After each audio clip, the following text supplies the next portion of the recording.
Yeah, so today I'm playing the new Taylor GS Mini bass.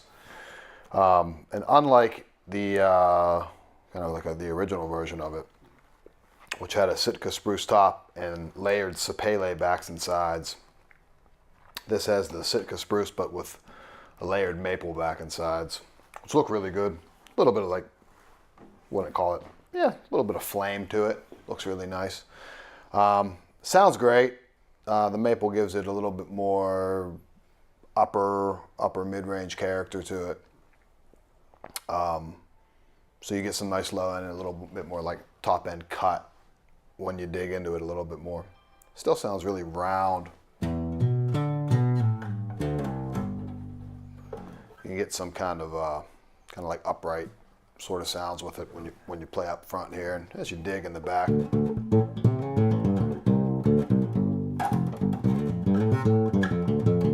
A little bit more focused, kind of mid-rangey kind of sound. Good, great basses to play. So they're 23.5 scale length. So it's a really short, shorter than a short scale bass. Like the Fender Mustangs are 30. So this is 6.5 inches less than that. And which makes it a great bass for myriad different people. The pro bass player that's been playing forever that wants kind of a different sound, something else to add into their arsenal.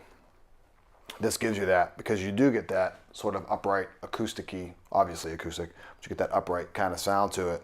And also it provides them with a really cool practice tool, because if you're watching TV or something, you want to have a bass in your lap or in your hands while you're playing.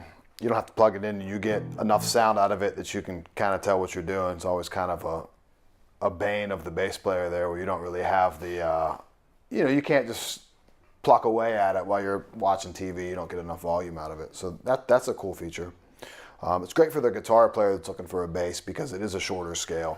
So, you don't have to stretch so far. The learning curve, I wouldn't even say learning curve, but the finger dexterity doesn't necessarily have to be there to stretch on a big 34 scale bass. Down here, 35 scale bass.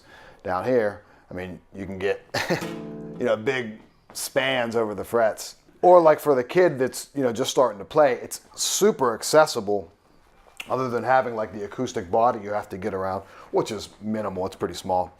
It's so short that their hands have no problem playing on that. Running scales.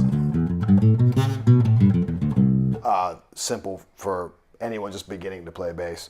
And then the strings are really soft too. So these are strung, and if you would get this bass, or anyone that buys this bass, you have to keep in mind, you have to use the D'Addario GS Mini strings.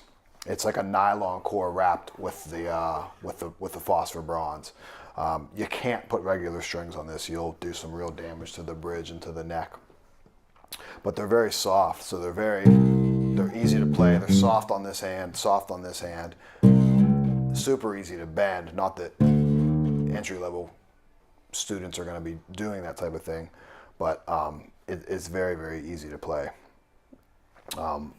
Maple neck, ebony fretboard, standard Taylor tuners. Fun to play. A lot of cool sounds out of it. So, I think just about any player could get something out of an instrument like this. Whether it's, like I said, a secondary instrument for a bass player, something for a kid, something for a guitar player to kind of dive into the bass world, makes it really accessible for them, for sure. Yeah. So you got some nice flame on there. It's not a flame maple back, but you got some really nice looks to it. Yeah, great playing bass. And then it has the ESB pickup in it, and it has a tuner built in on the side. And then you have a tone and a volume control. Runs on a little watch battery in there. Yeah. Nice. Where can we get this instrument? So you can find this instrument, obviously, here in the shop at Empire Music in Pittsburgh, Pennsylvania. You can find it online at empiremusiconline.com. And yeah, that's the spot to find. You can give us a call here in the shop, 412-343-5299.